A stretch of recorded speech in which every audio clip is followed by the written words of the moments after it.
Okay, thank you all for tuning in. This is going to be a fun one. Very much an impromptu pod. Just like rolling off the tongue pod. The video just came out about 2 hours ago. Crazy series, the most chaotic regular season series that I've witnessed in MLW. Jack's bathroom's flooding, so he's not here. Ty's out. I have Jake Sullivan with me on Zoom. He was a big part of this series for the D-backs offense, pitched as well.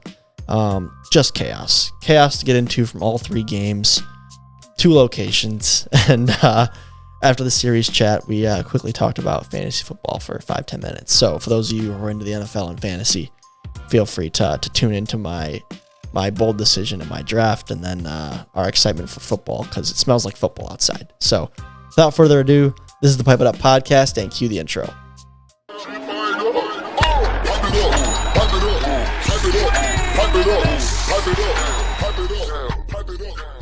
Ladies and gentlemen, welcome back to the Pipe It Up podcast, the official podcast of MLW Wiffle Ball.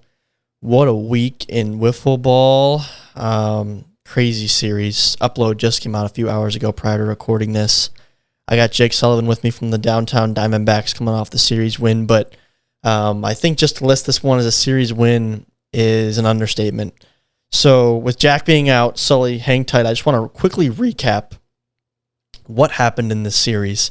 For those who did not watch it, I recommend pausing the podcast and checking it out. This was probably one of the more like competitive, back and forth, high scoring, chaotic series we've ever had, especially in the regular season.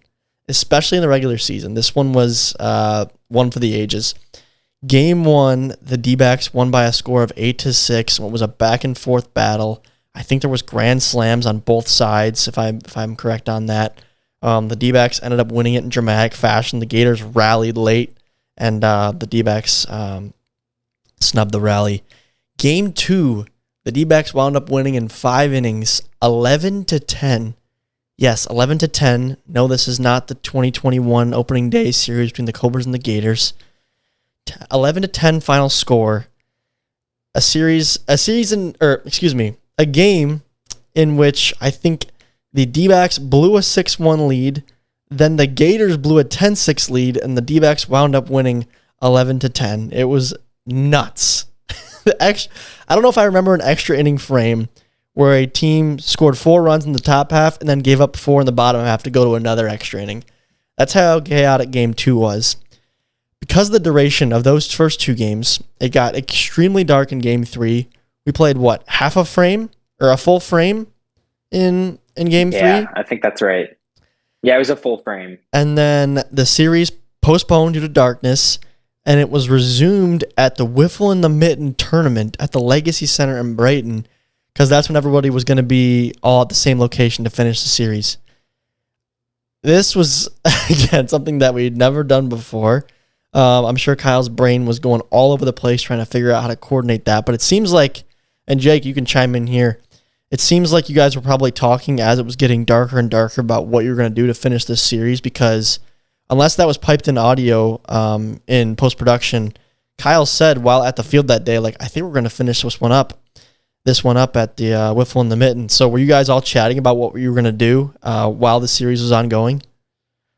Yeah, so I personally knew I wasn't going to be able to make it. I know, which is a bummer. Go to the Mitten which stunk. But yeah, I think that was always the plan, or that's what Kyle was talking about, probably doing 1 inning at the very most and then pushing it to the Wiffle in the Mitten. I thought that you guys were still going to do it at the regular Meadows venue. I didn't know he meant actually at Wiffle in the Mitten, which is sick. But yeah, that's kind of what Kyle was talking about. Even before the third game started, he talked about that. Yeah. So, do you know at what time? And maybe this was said in the video, and I didn't catch it again. The video just came out. We barely had time to watch it prior to recording.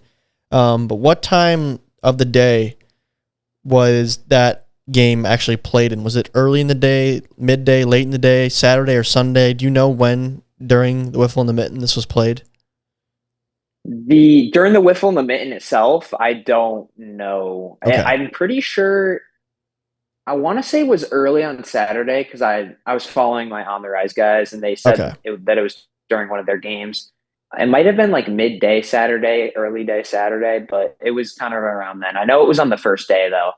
Yeah. I think. Yeah. So that game ended up being a Sawyer Bean walk-off home run. The Gators got their one win to keep them in their hopes alive for the 1 seed.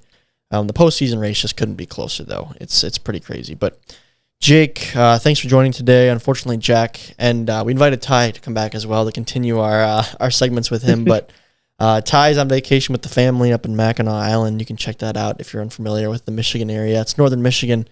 And then I think the humble homeowner, Jack Agner, he's dealing with a flooding bathroom at the moment. So thoughts and prayers to Jack. And hopefully, Gotta get Dustin, man. Gotta get Dustin.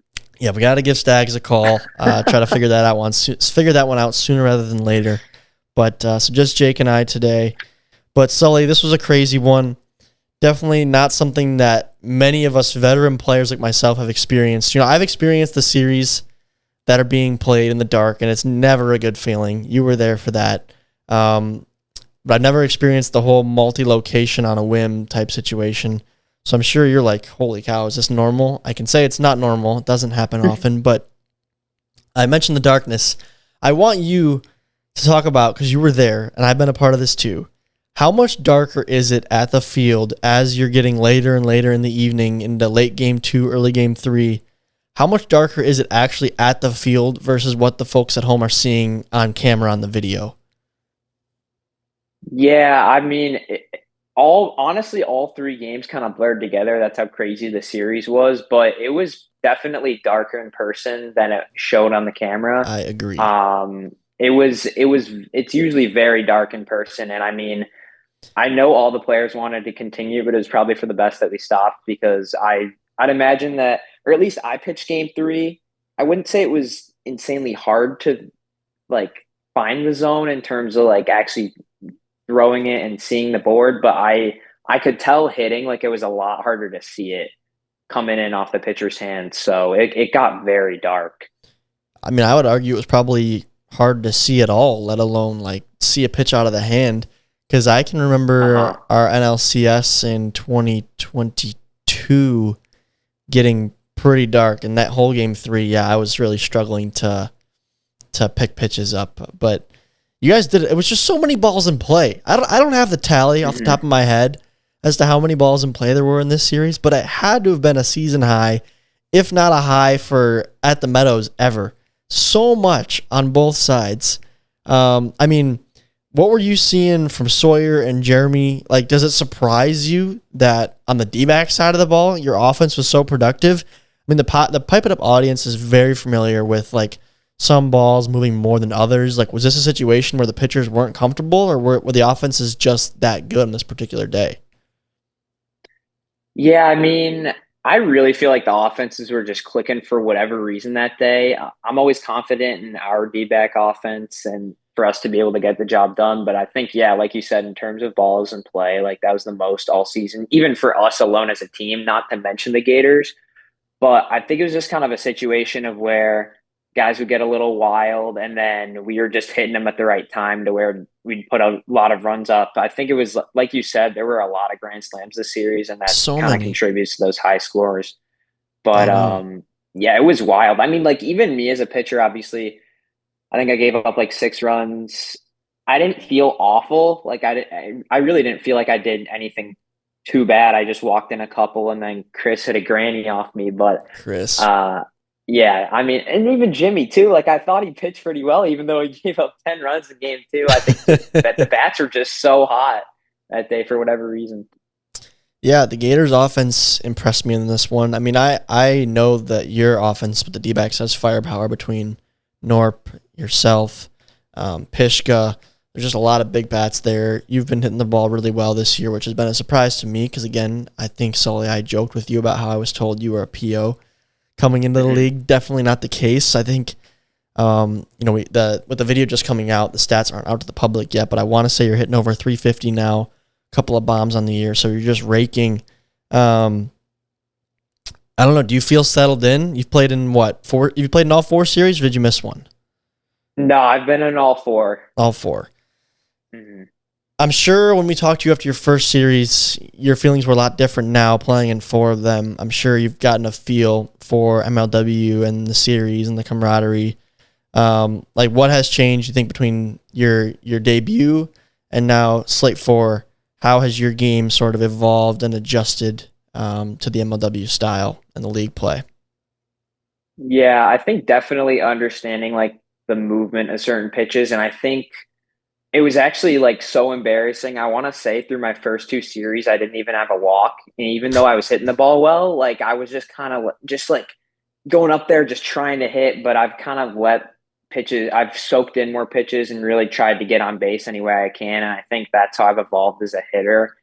And then pitching wise, I think that's something that just has a much bigger learning curve. And even though I started off the year well, I've kind of, you've seen as I've gone towards the middle of the season, I don't want to say it's a sophomore slump because I'm obviously in my rookie year, but Hmm. like there's a couple more series where now we're getting a larger sample size and it's been harder for me to throw with some certain balls, but it's just kind of figuring out how each ball moves because it's always going to be different and just try to learn everything you can every series you're there.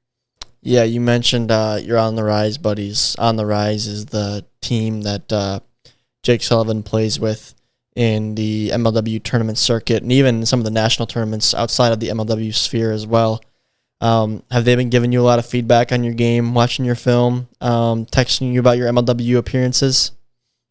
Honestly, like they haven't given me much feedback. They've just been super supportive. And I know those guys, Connor and Kale, love MLW and all that. So I was down on myself after the Gator series, and they were kind of just like, keep your head up. Like, yeah, I got it in the tank, and like I know what I can do. So it's just about executing and staying in there mentally, I guess. But yeah, shout out to those guys. They made it to the semis of the Wiffle and I think lost to SoCal. I love those guys. Sweet, yeah. I'm sure you're bummed you couldn't make it. Hmm. Yeah. Yeah, Jimmy ended up coming in for you in game one. You got your start, which was cool to see. Started game one, but then had to give up the ball to Jimmy. Did you guys have to talk that one through a little bit, or did you just trust his gut and knew it was time for you to take a back seat in that first game? Yeah, I mean, it's actually crazy how good Jim is managerially because literally I was thinking the exact same thing. Like if he didn't go to me, I was going to go to him and be like, if you want the ball, it's yours. I think he always chooses the right time to not give me too short of a leash, but give me an adequate amount of time on the mound. And then once stuff blows open, like it's time for him to come in. Mm-hmm. Yeah, I mean, I think Jim's one of the more knowledgeable managers. I respect how he's taken a backseat a bit, but he's also so competitive, and it doesn't surprise me he still sees some success on the mound. I'm sure he's bummed that guys like Chadwick and Cheatham were getting after him a little bit. The Gators are a pretty goofy bunch, but it seemed like a pretty vocal series from what I've seen. Again, I watched it back quick, just once through. I didn't take too many notes. I was trying to get it all digested before I interviewed you here, but was there a lot of chatter with that Gators clubhouse and your own? Just in terms of like trash talk or just camaraderie and I'd say like both. Both. Was there any trash talk? I know some trash talk is different than others. Like some of it's more like playful banter, some of it's more like actually competitive yeah. trash talk. So was there some of that, but then also just the camaraderie too? I know the fans love to hear about that. Yeah, no, I mean, there's a lot of camaraderie, obviously, and I'd say there's a lot of playful banter between the Unks of the league, like Chris The Cheatham and Unks. Chatty, and I mean, I don't The want to call Unks Jimmy an played Unk good. because he's Chris is a good. Yeah, stud no, I over there mean, at shortstop. yeah, I mean, Chris was making plays. I love that clip of Sailor. He's like, "Why did you learn how to do that?" Yeah. That made me laugh out loud. Well, no, for real. It's like in playing infield in MLW is so much like a teenager's game. It is awkward. Like the surface isn't the best playing surface at the Meadows. It's a plastic, awkward ball. And Chris just looks like a natural out there. And I'm like, where did this come from all of a sudden? And they're hitting the ball. Chadwick goes deep twice there late in the game, in game two, I want to say it was. It's just Yeah, unbelievable. no, it's I truly believe that like playing better is all about who you surround yourself with, and I mean the fact that Chris and Chatty were able to go get some younger guys this year, and obviously they had Sawyer the year before, but like I think that's kind of helped them reset mentally and kind of yeah, reset, and now they're at a point in their careers where they're hitting so well, and I think they're contributing just as much as Sawyer, Jeremy, and Dustin are, and it's impressive to see. Mm-hmm. Yeah, it's what'd you think about facing Sawyer, by the way, in the super drop? Was it something that you liked, or were you mostly just sitting on other pitches? I, I don't think he threw me the super drop a good amount. I think it was tough for him to locate that series, and I've Mm-hmm. always said with Sawyer's super drop, like if he's got that on, it's going to be almost impossible to hit, but Agreed. when he's a little wild with it, you're able to kind of sit on other pitches and attack a little more and be less defensive. So I think that's what I was able to do that series. But I mean, so like credit to Sawyer, he's still throwing strikes. I think we just ran into a lot of them, and same with them. Like we were all throwing strikes at No, points, and they were just hitting them. for sure. Again, I think let's total up the hits right now. We had It was crazy. 8 hits in game one. We had 11 hits in game two. I think our over under in hits per series was like either 13 and a half or 14 and a half. We did a tiebreaker. So that's about the average in MLW, call it 14 hits. And just through 2 games, we had 19 hits in the first 2 games, and then an additional Wow. 2 hits in game three. So 21 hits in this series. I got to think that's a high on the year. We have to probably go back into the archive. Maybe Stats Sean can drop a comment on YouTube in this podcast saying when the last time we had a 21 hit series was, if it's ever even happened. I mean, that's just a high number. And not even that, just the balls in play. Again, a lot of balls that were in play were plays made by Jimmy Cheatham. Jimmy made a great play. Such a good defender. Just a crazy one. That felt like wiffle ball at Colts Field to me. And for those that don't know, Colts Field was the field that we played at in the Schultz family like backyard, essentially front yard. But just when the pitching wasn't as good and we had a slower speed limit and we're using different larger bats, it just seemed like there were a lot less strikeouts.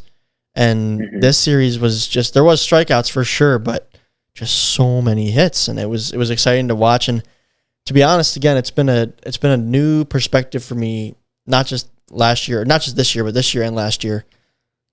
Sully, when I used to be at every series, so I was never surprised by a video or surprised by a result. But this year, like me watching this series, I had heard it was crazy. I had heard about it being played at 2 locations, but I didn't know the scores of the games. I didn't have all those details about the offensive explosion that it was.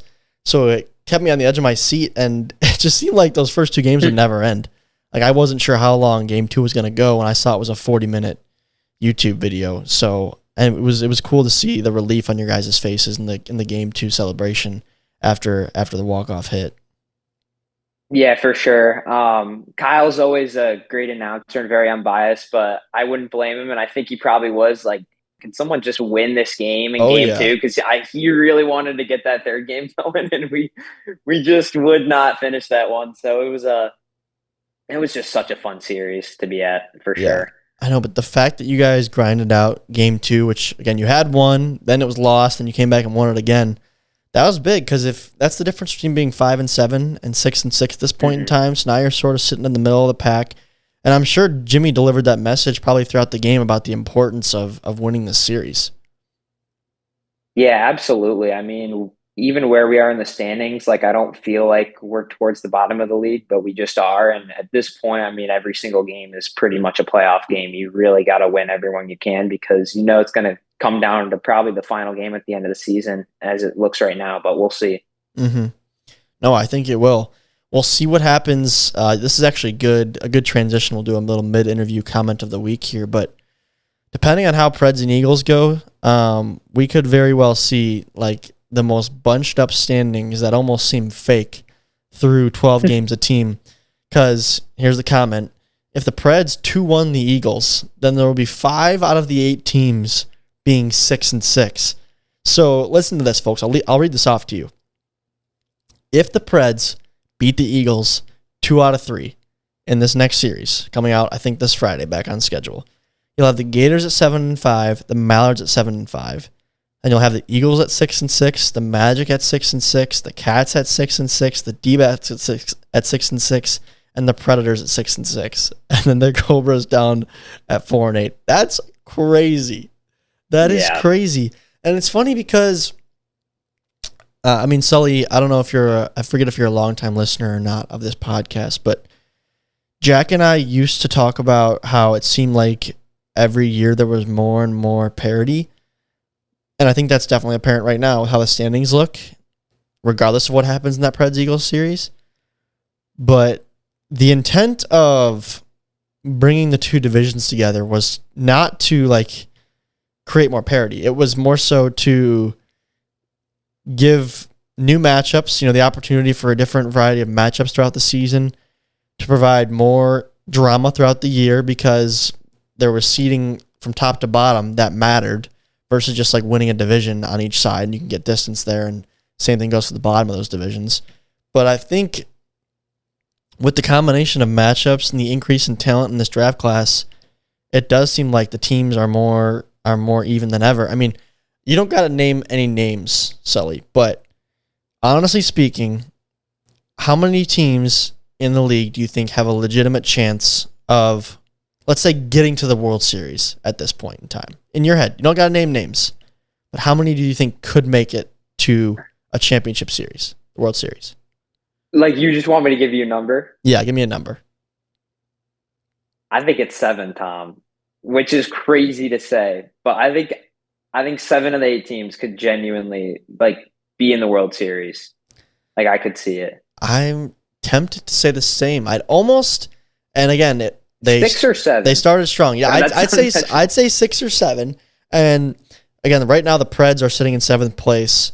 But I think the reason I would say 6 or 7 is because right now I don't think the Cobras have what it takes to get it done, especially with the news of Drew Davis departing.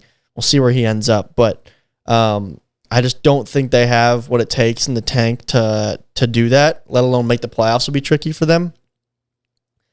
The Magic are another team that are interesting to me. Now, they're 6-6, like many other teams, but I think we saw they were a little bit exposed by the Cobras in Maryland with how important it is to have guys like Grant Miller there for series. They didn't have Jack either, which is also a loss to their offensive firepower. But I think with Grant, the Magic are World Series contenders. Without Grant Miller, I don't know that they can climb that mountain. RJ's so good that you'd think that he could keep them in series, but just you would need like big time production out of Brady, and Brady would have to carry the offense. Brady and Jack, because we saw guys like Curdy, Bonham, RJ like really struggle offensively in the last series. So, not having Brady hurt and then no Grant hurts. So I think they're the other team that I think, they need the best version of Wagner and the best version of Brady to get there, because without Grant, it's just a big blow to their power. But I mean, what do you think it's going to take for you guys to get there? I mean, you could state the obvious, but like, what are a couple key factors, I think, moving forward that you and Norp are sort of honing in on as like, this is what will be the difference for us this season? Yeah, I mean, obviously the next series is like the most important because you can't win the World Series or let alone get there if you're not in the playoffs. So trying to just clinch a spot and make it is going to be our number one goal. But besides that, I mean, just playing D-back wiffle ball, like never. Yeah, what does that mean? Because Jim does say that in interviews. I hear him say it post game. What do you think when he says, "Let's play D-back wiffle ball"? What does that mean to Norp? I think it means it doesn't matter the score. You always think you're in the game and that the game is right there, like the win is right there. So, like, I think, like, for example, in our what was it, the second game? Like, Yeah. I'm telling you, every single person on our team thought we were winning that game after we were down 10-6, I think. Yep. And in the playoffs, especially when it's a 3-game series, and if you go down 1-0, you got to win the next 2. That is extremely important. So just getting in that mindset of always being there, everything's right in front of you, as Aaron Boone would say. I don't know if that's who you want to quote at this time of the year, in this specific year. I'm a Yankees fan. It's been brutal. Yeah, I've seen some brutal defensive highlights. But yeah, I mean, and there's just playing for Jim is just so fun, and you can tell when he's in that zone, and that just makes me 10 times more confident when I see him like that. like that defensive play he made I forgot what a game it was, It but was game that's going to two, I go down think. as that's going to go down as maybe the best play of his career, which is crazy to say because he's had a whole heck of a lot of highlights. And just to be there for that and kind of feeding off his energy is going to be is going to be something that we need to do in the playoffs in order to go far, I think. Yeah. Does Jim, as a manager, does he have a serious side to him? I know he gives like the pregame speech, which probably is a bit more serious, but like during the game, as a competitor of his, like as a person who's competing against Mm-hmm. him, I always see like I see the goofy side on the sidelines, right? I see the competitor in him on the field, like at the mound when he's getting fired up and being strategic. But like when you guys are all chatting in the dugout, in between at bats, in between innings, is it all just like staying loose and goofing around, or is there more like strategic talk throughout the series? Yeah, I'd say it also depends on the person he's talking to. For me, my experience with Jim as a manager has always been a lot of strategy talking during the series. Mm-hmm. I've seen his funny side, and that was more towards the beginning of the season as well. But as things have gotten tighter and each game means more and more, I think Jim's kind of really, really settled into that strategic side and just being very focused and locked in.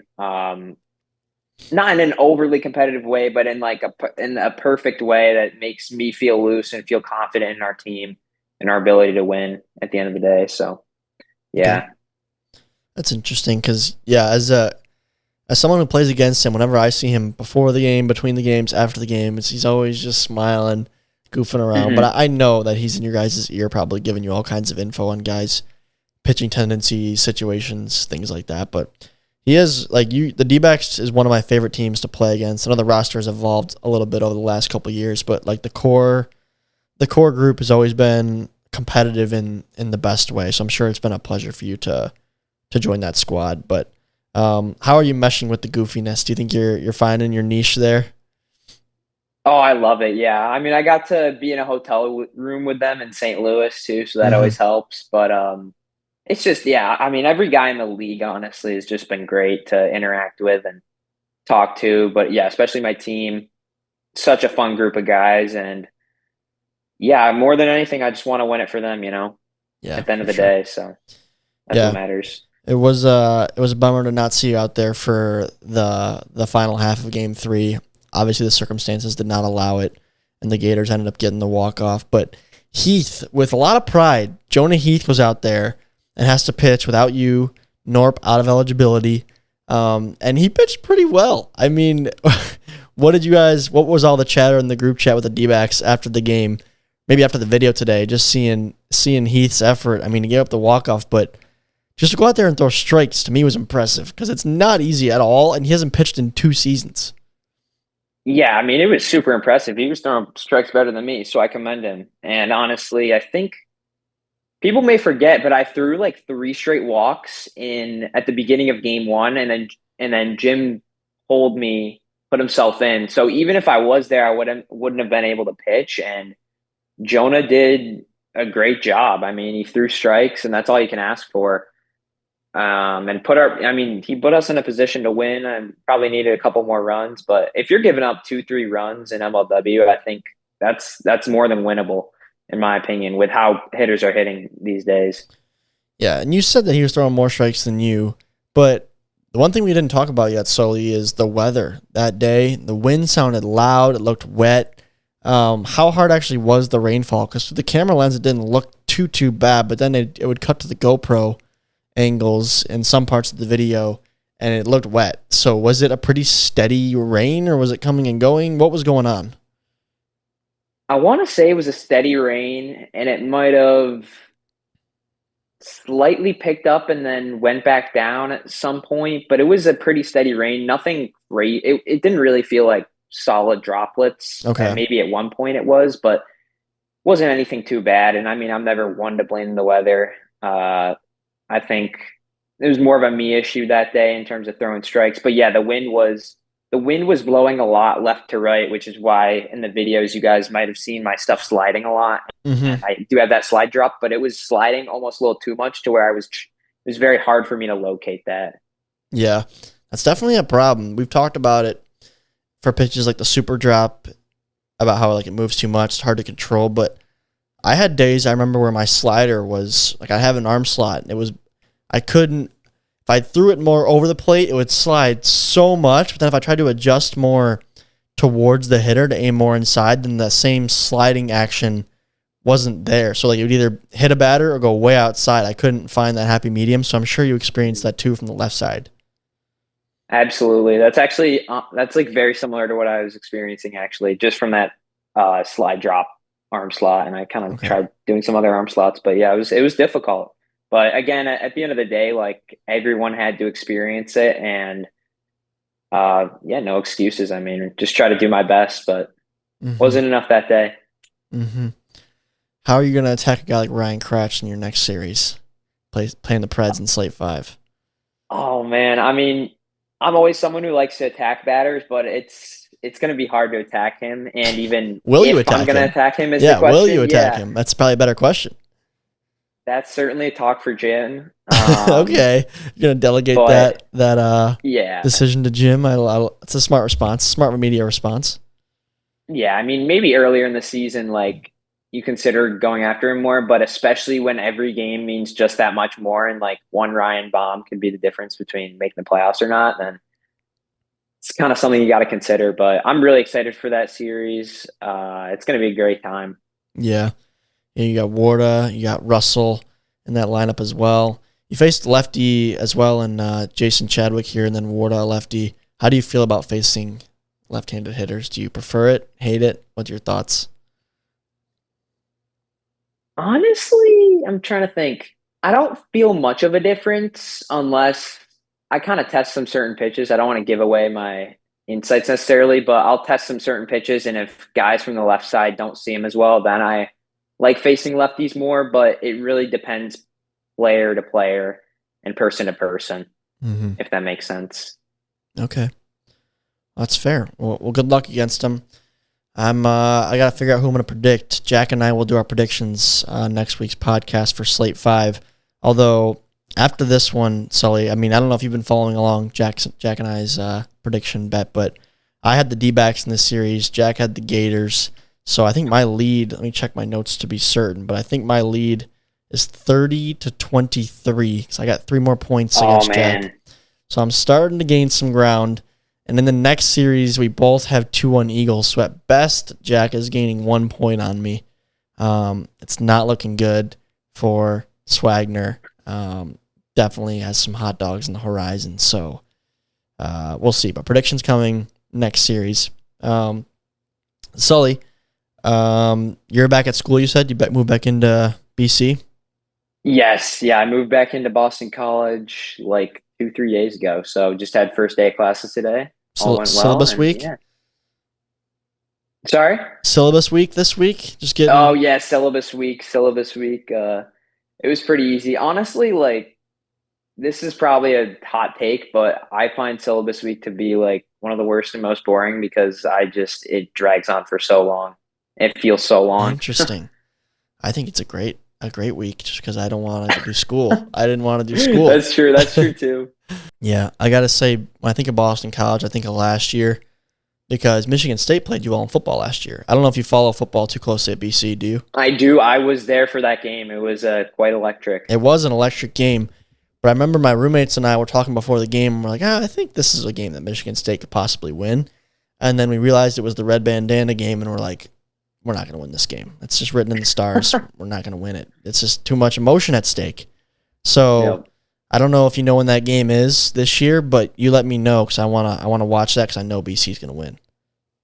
Yeah, I forgot which one it was. We actually have some big home games this year. We're hosting Notre Dame and Clemson at home, Wow. which is pretty big, and I think SMU. So it's got to be one of those three, I'd imagine. Maybe Notre Dame just because of the Catholic connection, but we'll see. One of those teams are on upset alert for the red bandana game. They That's all I are. know. I could see. I like follow Notre Dame football as well. Okay. Obviously, I cheer for both, but Notre Dame's kind of has a chance to make the playoffs every year, so I kind of cheer for them. And my family's coming up for that one. I would not be shocked if that was the red bandana game, and if Notre Dame loses that because they are prone to losing games. They have that they should not be losing. Yeah, I have one buddy who's a Notre Dame fan, and I think last year over Labor Day weekend, so this coming weekend, this is very relevant on the calendar right now. Notre Dame played Northern Northern Illinois. Illinois. Yes. Yep. And this particular friend of mine was all excited to watch the game, like college football's back. And then, yeah, Northern Illinois ended up winning that game. And the rest of us who are not Notre Dame fans found it very funny to see him so upset, which is mean to say. But of course, when you see your buddy's team get upset, it's a little bit funny. When it's not you, it's a little bit funny. When it is you, it stinks. So that's when I think of now week 1, Labor Day football in Notre Dame, I'm going to think of that game against Northern Illinois in which they lost. But, yeah, BC, it sounds like it's going to be an exciting season. Speaking of football, too, Sully, I noticed the Josh Allen picture behind you. Are you a Bills guy as well? I am a huge Bills fan, and I've experienced heartbreak like I was no going other. to say, is this the year? Because every year I'm like, okay, Josh Allen's going to break through finally. Is this finally the year? I've been saying that the past 3 years, so I'm kind of in Groundhog Day mode right now, but I hope so. I mean, it's just so infuriating too because we win every time against them in the regular season, and then our defense just collapses in the playoffs. Yeah. It is very sad to see. I do feel the heartbreak for the Bills fans. I mean, I don't know what's worse. Like, I dealt with a team, or one of my favorite teams, the Lions, being like just awful for the first 21 years of my life, but I never really had hope. Like, it was just an endless pit of despair.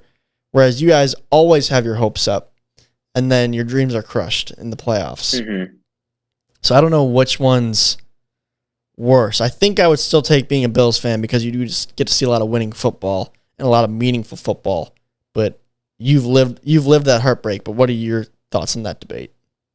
I don't know. I also compare my buddy, my good buddy, who actually plays on the rise, Caleb. He doesn't play wiffle ball as much anymore, but he's a huge Jets fan, like a Oh, see, there you go. huge Jets fan. Yeah, Yeah, so we kind of have that debate all the time. He's like, I would kill to be in your position. exactly. But I'm also like, man, like it really sucks losing at the end of the year the same way. So I don't know. I probably would still take being a Bills fan, though, just because you do see winning football. That is nice.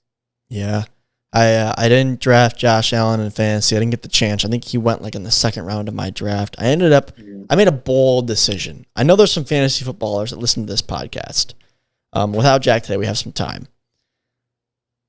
I made the bold choice. You give me your take, Jake, on this. But last year, my team, I won the whole thing, and I drafted Joe Burrow pretty early, who ended up being great despite the slow start. And then later in the draft, like maybe the second to last round, I picked up Jaden Daniels as a potential backup. Ended up being might have been a better fantasy quarterback than Burrow at the time. And then as a undrafted free agent, a few weeks into the season, I picked up Bo Nix. So I had like 3 of the top 8 QBs on my roster. Wow. And everyone wanted 2 of those 3 at any point in time, but I was just rejecting all the trade offers because I was hogging all the point scores so no one else could have them, which made some people mad. But I went into this draft wanting either Burrow or Bo Nix again, knowing I probably wouldn't get Jaden.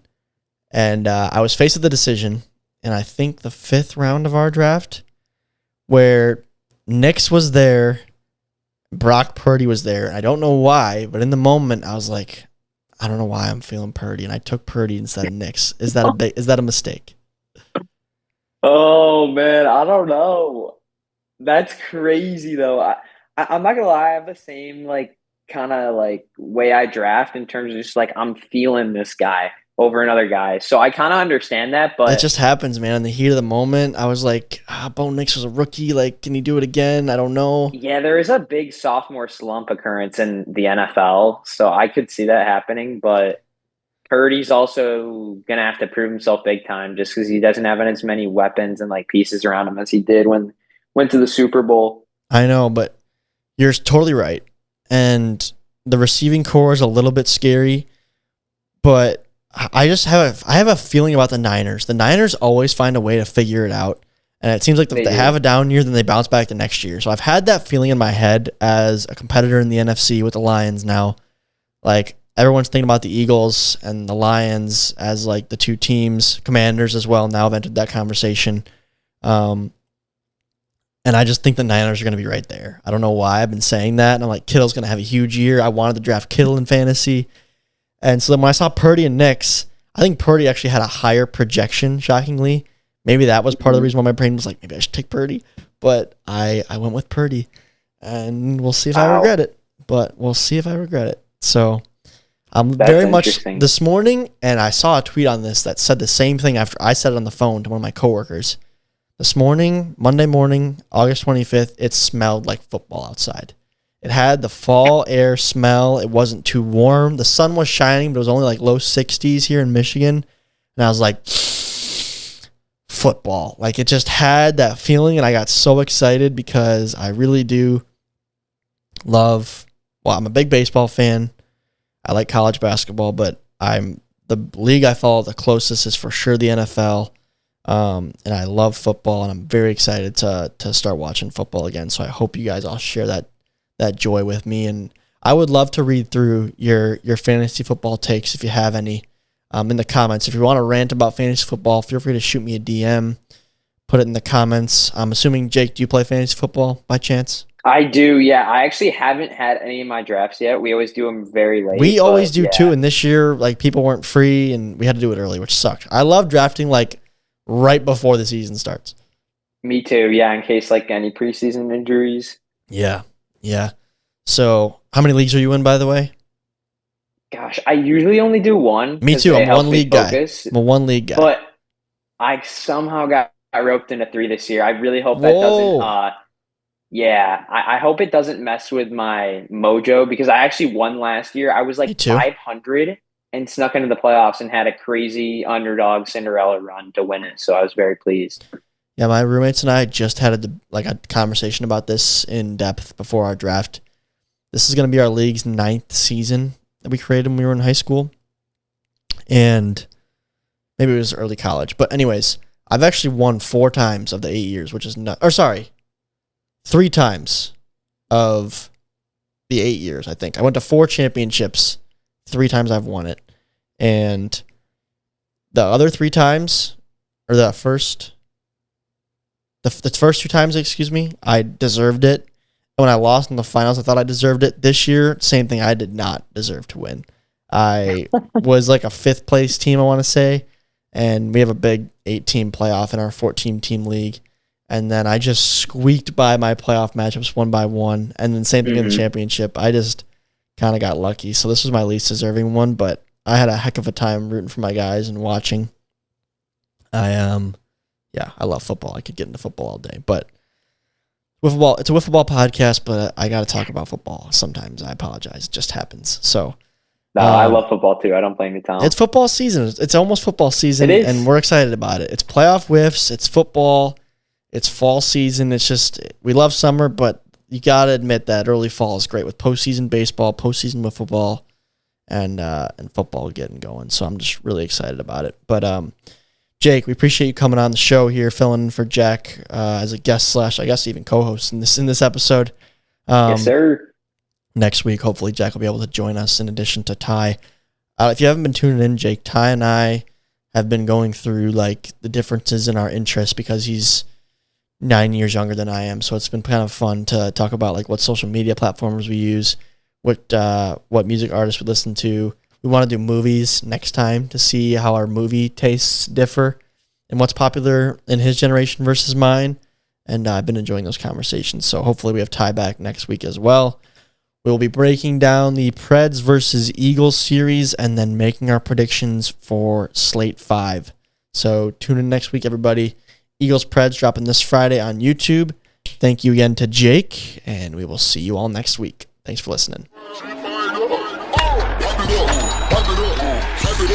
Pipe it up.